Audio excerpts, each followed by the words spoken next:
First of all, apologies on behalf of John, who couldn't make it because of Hurricane Sandy. And I'm making an attempt to step into his shoes, presenting the CCL thought process as we see leadership develop and shape across the globe, and its implications for us in India. And so here's, the next 12 minutes what I'll try to focus on in some of the thoughts that we've seen, starting with a brief introduction for some of you who may not know about CCL, but I'll rush through that. Just to give you a quick sense of CCL, a pioneer in with a single focus on leadership for the last about 40 years. We'll talk about some of the research that we're doing today as we go along. Ranked 6th globally in the FT rankings, being in top 10 for the last 10, 11 years in a row. What we want to focus on is that to advance the understanding, practice and development of leadership for the benefit of society worldwide. Being present globally across all continents, that's what we focus on.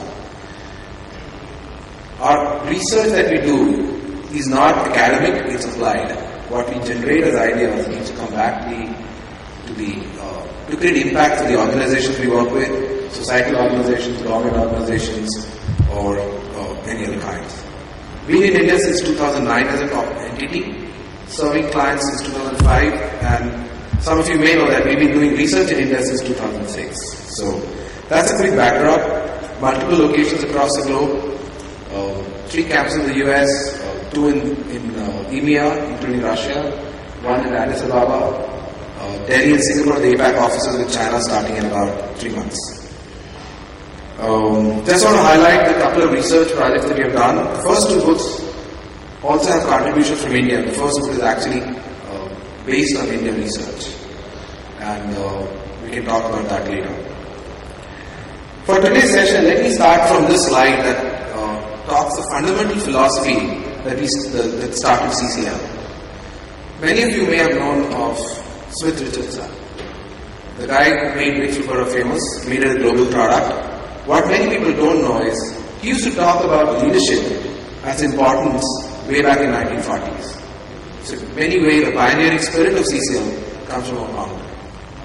One of the things he talked about way back in the 70s when he was founding us is that the statement we hold very dear is that many enterprises fail because management sooner or later loses the ability to recognize and adjust to new and changing conditions. It can't be true more in a world that we live today. We've all heard of this term called VUCA floating around a lot, coined by the US military about the condition that we face. What we've seen is that for managers and leaders, the leadership is being exercised in what we would call a RUP scenario. Rapid change, unpredictable future, paradoxical choices and tangible factors. We all see that every day today. Okay? And some of these factors are known. Globalized economies, but recurring crisis.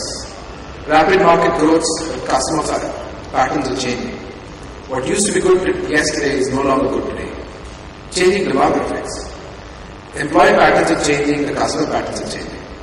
Multiple stakeholders.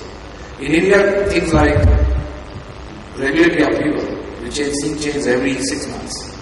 Activism, very live today for all of us. We see that environmental, civil, judicial, multiple factors. And that's where leadership needs to be exercised. What are the implications for us when we are preparing leaders for with a global mindset for India? That's a concept that we need to keep in mind. Couple of thoughts that at the outset level we'll try to talk about is that today leadership is required at all levels. This idea that leadership is where it's at the top of the organization needs to start saying that how do we empower people or create an environment or create approaches that develop leaders at each level of the organization.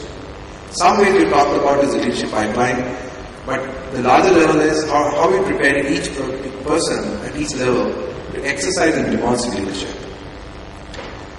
As new challenges rise and strategies made, new leadership capabilities are required. We've talked about competencies, we'll talk about how leaders develop, but there's a larger level that we think today a different kind of leadership capabilities are really desired, required. And last thing for all of us in HR, talent management and development field is that when we need the leader, half the time he or she is not available. Because we are not possibly prepared to work for it. So having the right leadership when it's needed doesn't happen. It needs to be consciously developed. What are the factors we need to look at that? Here we are going to make a shift from what we have seen and at a conceptual level. What today we see in the larger context is that we need to start shifting our thought process just from an individual leader to leadership. The shift that we're looking at, and if you also look at the academic world and thought leadership world in this space, what we see is people like Warren Bennis and CCL are talking about the same thing in the last 5-6 years. Warren Bennis defined it with a metaphor like tripod, about the leader, the follower, and the common shared goal. The way CCL is defined today is what we call as direction, alignment, commitment. The outcomes of leadership are setting direction, creating alignment, and inspiring commitment for us to achieve the goals that we have. And that's what we believe are the task and the outcomes of leadership. And this is the fundamental way we would like to reframe the way leadership or leadership development needs to happen in today's context. So the time of, at a very broad level, what we're saying is the time of heroic leadership or individual leader who can be a star or high potential, who can really take the organization to the next level, that time has possibly changed because the complexity is too much for one set of few individuals to really handle it. Therefore, what we need to move is think about from an individual leader and high potential or a select 100 people in the organization to think about collective leadership and collective leadership capabilities. Now, what's collective leadership or collective learning that we need to think about? Here, the focus is from individual to creating a leadership culture.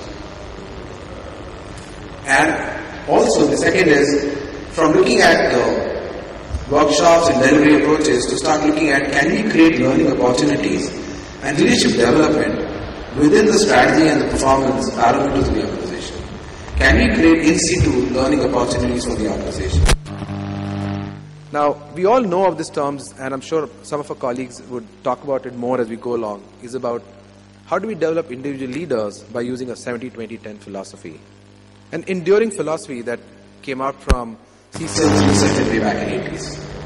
And we're very delighted that we see that. And as trends show, we see a lot of resurgence of this philosophy coming back in the last 5 years. At the same time, the proposition we're making is it's time for us to step back and think about it, is that with developing within, and that's about me as an individual leader or our high potential as individual leaders or top leadership levels, is that sufficient enough? What we're saying, the time has come to think about a plus model, which is develop within plus develop in between. The space between the various leaders and how we collectively work together. That's what we call as collective leadership. Now, I just want to touch upon this quick thing about as we see the leadership cultures evolve in organizations. In organizations, when you are in a dependent culture, the top leader or a few people have the authority and they exercise leadership. The whole organization needs to align to that. As independent cultures come up, what we see is individuals based on knowledge and expertise are respected and they drive the leadership in the organization. Today, as we see it, and some of you may resonate with me, is that we have a culture, many Indian organizations are predominantly in this level of independent leadership cultures. We want to create entrepreneurs, we want to create great heroes out of hypos and take it forward with that. What we're proposing is that it's time for us to start preparing for interdependent leadership culture, where there is a concept of mutual inquiry, learning, and capacity to work with complex challenges together. Now, it's a summative thing. It's not that we are saying that you need not work on the individual leader. What we're saying is, from here to create a larger basis for working together as in the context of leadership. So if you look at the model that we think about, we are saying there are 4 ways of looking at it. The art of inside out, or looking at the individual, how the individual develops. To move to the art of boundary spanning. Boundary spanning is the art of working across different groups of people, whether it's cultures, whether it's silos. I'm marketing, you're manufacturing. We don't see eye to eye. Customer doesn't get the right product. Or, it could be vertical. How do we work together? But the largest challenge we always see is the silos or the horizontal challenges of working together. So these are the boundaries, and with global organizations, we are no longer co-located as teams. We are no longer co-located as subordinate and superiors. That these boundary spanning is becoming much larger at the group level. The third we call is the art of head room.